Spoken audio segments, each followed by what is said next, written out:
Right now, Pittsburgh's best sports show is about to begin. Call us or tweet us. We've got things to talk about on the Ireland Contracting Nightly Sports Call. Good evening, everyone, and welcome inside the Fan Cave. Bob Pompeani here. Chris Mueller's up at 93.7 The Fan, and this is the Ireland Contracting Nightly Sports Call on a night and a day where I want to start by giving a shout-out to one of our loyal listeners and callers, Chuck from Uniontown. Chris, I'm sure you saw the Pirates rolled out the red carpet. Dan Zangrilli had him in the broadcast booth. Jason Mackey, I think it was his idea, but Chuck has been a loyal fan, and he never misses a show. He never misses a game, and so I thought that was a wonderful offer to bring him down there, put him in all those situations, and certainly the fans gave him a rousing applause when he was on the field. Two things. One, very simply, Chuck is the man. I have been privileged enough to get those phone calls from Chuck about the Pirates for probably over a decade now, probably closer to the 15 years that I've been on the Fan. When Chuck calls the post-game show, if you're doing the post-game show or you're talking Pirates, you know you got a good topic because he won't just chime in on any old kind of thing you're talking about. He's always sharp with the opinions. And then I think he got off the line of the day, too. Apparently, the story was that the Pirates had the suite for him and everything, that it was his for the day, and a bird flew in briefly. And his line was, I think, Mackey tweeted, "At least it wasn't a cardinal." So just razor sharp, huge fan of Chuck in Uniontown. I think everybody pretty much is at this point. And he spares them nothing, though. He is a diehard Pirates fan, and he spares that team absolutely nothing when they deserve to get filleted a little bit verbally, and that's why I've always respected the heck out of Chuck. And he got a tremendous gift today. The Pirates, go figure. Now, this hasn't happened in like 45 years where a team gets swept by the worst team in a league, like the Chicago White Sox, and then they come right back and sweep the best team in that same league, the Detroit Tigers. This has been one of those seasons that, man, and when they went through that, what was this, three-game series, six-game win streak, it was 43-4 or something like that. I mean, you don't expect that kind of stuff. 8 of their next 9. Yeah, and lose. It's been up and down and all around, but they won today, and they did it with some hitting early. You know, Andrew McCutchen had a home run, and then we saw Spencer Horwitz with a grand slam in that game, and they end up winning 6-1. So, Chris, I don't know what it means. I know this. They have the trade deadline coming up. It's 8 days away, and there was some speculation out there by Noah Hiles of the Post-Gazette that O'Neal Cruz is somebody that teams are at least asking about. The Pirates aren't shopping him per se, according to that report. Quite frankly, I don't know what it would take, and I don't think a deal like that is going to get done. If you were the Pirates and someone made an offer to you, what would the offer have to include for you to make a move on O'Neal Cruz? Because this is a team struggling for offense, and he leads them in home runs and OPS. I don't know. I guess I would have to feel like I was you're not going to get the more talented player in the deal, right? There's very few guys across all of baseball with more raw ability. I'd have to feel like I was getting multiple players on the dollar and somehow winning the trade. And I think everybody understands that, there'd be an understandable level, I guess, of skepticism that the Pirates would, A, get the right return for him, and B, that he wouldn't just go somewhere else, have the light bulb go on because that team's development staff figured something out, and then turn into a 40-40 monster that the Pirates regret getting rid of. I mean, I know it didn't happen directly with Jose Bautista. The Phillies, I think, among maybe one other team, couldn't figure him out. The Jays figured out that there was a hitch in his swing. Boom, he starts hitting home runs. Look what happened with a former first-round pick, Quinn Priester. Boston takes him from the Pirates in the trade. He doesn't quite perform up to snuff there. Now go look at him. He's one of the better pitchers in baseball lately for the Brewers. So that's a little bit of egg on the face, too. I will say quickly, Bob, the story there for me is merely that the Pirates are picking up the phone and listening. You know what I mean? Yeah. Because if they really had zero intention whatsoever and said, no, we're going to try to figure this guy out, we still think he could be a cornerstone, then you would just say don't bother calling. But the fact that they're picking up and listening, I think indicates that there's a level of disenchantment with him and frustration. I know they would like to probably tote the narrative, that he's only played basically 2 full seasons of baseball. But I do suspect that there is some internal frustration percolating that he really has not taken any real step forward this year. But I always feel that a guy like that goes to a different team. You mentioned Priester and so many others. All of a sudden they put it together, and I hate to see that given how much talent that he has. But you know, we'll see. Mitch Keller still is the leading name that's being talked about all over baseball, and we'll find out in short time whether or not he's moved or not. We got to take a break. When we come back, we'll also talk about day one of Steelers training camp. Everyone was there. This is a pretty good all-star roster if it were 5 years ago. But who knows? Maybe these guys can still bring it. Some of the veterans they brought in. We'll talk about what the Steelers have, how close they are to winning. I'm talking about getting into the playoffs and winning a playoff game. It's all coming up right here on the Ireland Contracting Nightly Sports Call.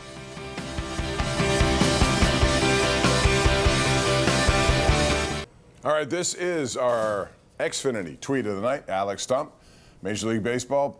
Per the Elias Sports Bureau, as we talked earlier, the Pirates are the first team to sweep the best team in the league and then get swept by the worst team in that same league in back-to-back series since 1980.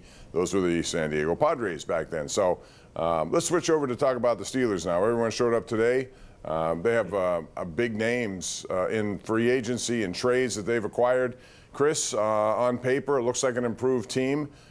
Do you believe it is an improved team? And if so, how much improved? Or do you think it's pretty much status quo? I do think they're probably a little bit better. I mean, I think Ramsey and Smith as a combo is an improvement just in the aggregate over Minkah Fitzpatrick, who pretty clearly at the end of last year, they were at loggerheads as far as how he was going to be used and what each side thought that person's capability was. I think Rodgers is an upgrade over Wilson and over Fields, ultimately.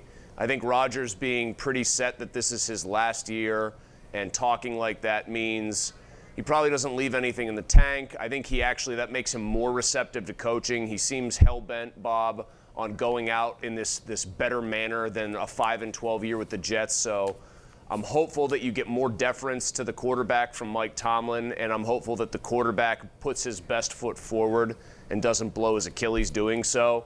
So I think they're a little bit better. But, man, I mean, I'm also saying that knowing Broderick Jones is in year 3 going to finally play the position they intended for him to play, that Troy Fautanu is going to try to play the position they intended him to play and stay healthy. I mean, there are question marks all over this offense. What Rodgers has left, who's wide receiver 2, these tackles, at guard, at Mason McCormick. Is he going to have a good sophomore year, so to speak? So they're a little better, but don't you ask this question and also try to evaluate it yourself with where do they stand in the AFC pecking order? Because that's really what's kind of at issue here. Yeah, and I agree with that. I think Baltimore is the team that has the best roster, and I would expect them to be the team. That Cincinnati team, I'm not sure what to expect. They spent a lot of money, but all on the things they had, offense, and you can't blame them. They had success with that trio of tremendous players, but on the defensive side, they're you can argue they're worse. Their offensive line is still a question mark there. So you can have the best quarterback, but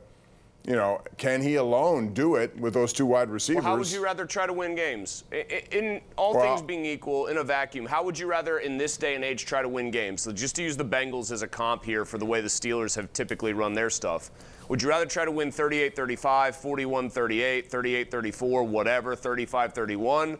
Or try to win 16-13. Like it's to me very obviously easier to do one of those things anymore in the NFL than it is to do the other. If it was 1995, it might be a very different story. I would like to win 31-10 and have both aspects working well, but that's going to be tough for Cincinnati to do. I find it interesting that they're in that same it's almost the same dilemma as they were last year. They haven't really improved their defense, and 2 of their best potential players, both who play the same position, one a first-round pick, one a guy who's looking to cash in, haven't gotten a deal yet, and I'm not so sure they will.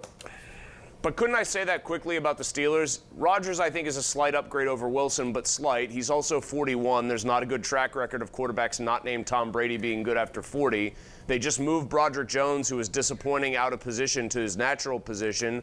They basically said, George Pickens, goodbye. We just got you, but slightly more polished and accomplished and presumably less of a headache. I think what you described with the Bengals defense, you could also describe with the Steelers offense in many ways. It's just not as much tabloid front page drama because the Bengals are being the Bengals with these contracts. Right.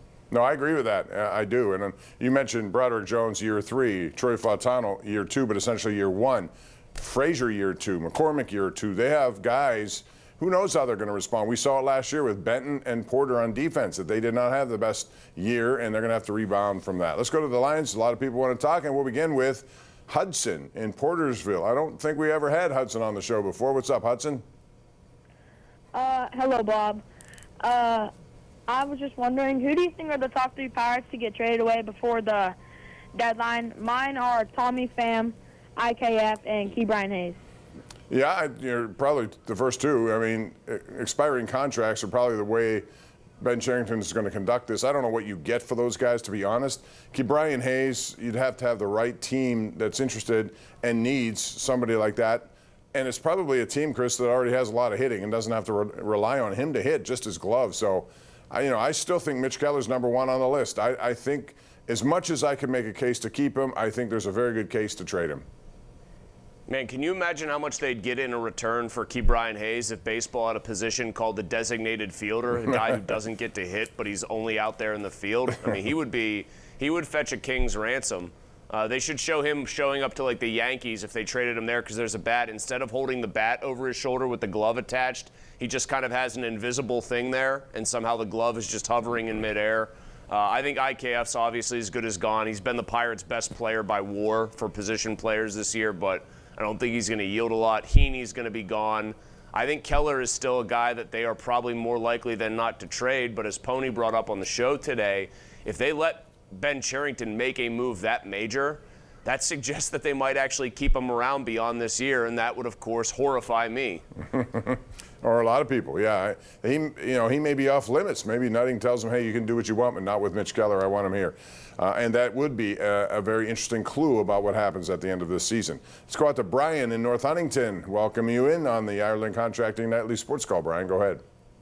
Good evening, gentlemen. The other night, Pony was talking to your colleague Cassidy, and he was talking about his concern about the depth on the offensive line. And I'd like to ask, you think maybe if Omar is going to pull something underneath the radar and maybe bring back a familiar face like Kevin Dotson, just give up a later draft pick for him, maybe in the later rounds, maybe something like next year. Gentlemen, your thoughts?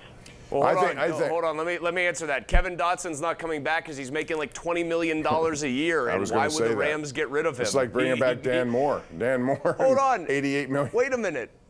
We just talked about the Pirates trading away guys and them blossoming elsewhere. Kevin Dotson is like the Joey Bats here. I mean, that guy goes to the Rams. They play him at the correct guard spot instead of being out of position here, and he turned into an absolute mauler.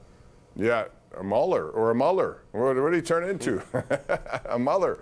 Well, he turned into a guy who, by the way, probably cost the Rams a playoff game and probably helped the Eagles win a Super Bowl, because if he doesn't take a very crucial false start late in that game, Stafford had him wobbling on the ropes and was about to throw a knockout punch. In answer to the question there, I would say this. I think he's more interested, Omar Khan, in looking at safety depth. If he's going to look at a depth position, that would be the one I'd look at, just because, you have Minkah Fitzpatrick all these years.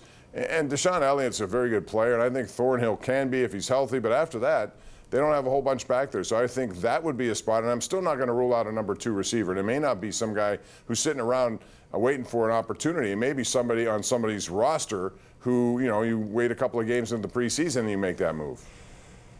Yeah, I mean, it's not super inspiring if it's somebody cut from another roster. Those sometimes can work out, but not often. I don't think you're usually. Do you remember really the Joe Hayden situation, though? I knew you were gonna. Yeah, I knew you were gonna bring that up, and I was gonna say Hayden's like the rare exception where the team was really bad, and they were basically trying to soft tank, and that's why they cut Joe Hayden loose and almost did him a favor. But usually you're not going to get somebody who's a huge impact maker. Justin Simmons is out there at free safety because I think Deshaun Elliott's pretty obviously a strong safety, a box guy. And then there's Marcus Williams, too, formerly of Baltimore. So those are a couple free safeties. I just continue, Bob. I'm going to be the guy who annoys people with this until I get a real answer on it because no one seems to know. Amari Cooper is a very crisp route runner, so you would think he'd mesh well with Rodgers, who likes precision. That's how Cooper's always gotten open. He's just really good at running routes. He is largely a drama-free player. I didn't think he looked like he fell off a cliff and needed like a walking stick last year with Buffalo.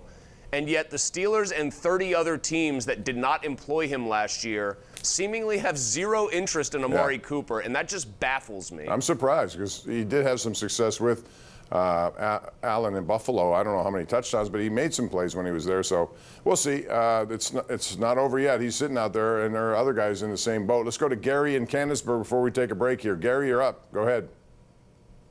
I was just, do you think Kutch is going to be a Hall of Famer? My answer would be no, as much as I think, he's been such a great player here. He's in their Hall of Fame here. I don't get the feeling that it'll end up in Cooperstown. Do you? No, I think we should start a Hall of Very Good in Blawnox. We should retroactively put Harold Baines in there and put a more deserving Hall of Famer in the real one. And then the Hall of Very Good can feature luminary players that you remember from yesteryear. Maybe we could throw Pete Incaviglia in there. No, McCutchen would need to somehow have a renaissance where he plays 4 more years and hits 300 every year with 25 home runs, I think, for that resume to get to where it would need to be. 30 seconds before I go to break. Let me ask you this on McCutchen. Now, he's one of the guys who I think it's understood he's not going to be traded. But if there's a team out there that wants somebody like him and could use him in a DH role, if who knows, why wouldn't they consider that? Unless it's already, agreed upon that he ain't moving. If the player wants to be dealt, in this case, the player should be dealt to whatever team they can get him to. But it really seems like he just wants to be here in Pittsburgh, and he has prioritized that at this point in his career, which I'm not going to begrudge the guy. If he likes it here, he likes being here, he doesn't want to go elsewhere, all right. I think you acquiesce to his wishes either way. Due for a break, we'll take it. This is the Ireland Contracting Nightly Sports Call. We are live 7 nights a week, KDKA+, and on most nights, 93.7 The Fan. We return in a moment.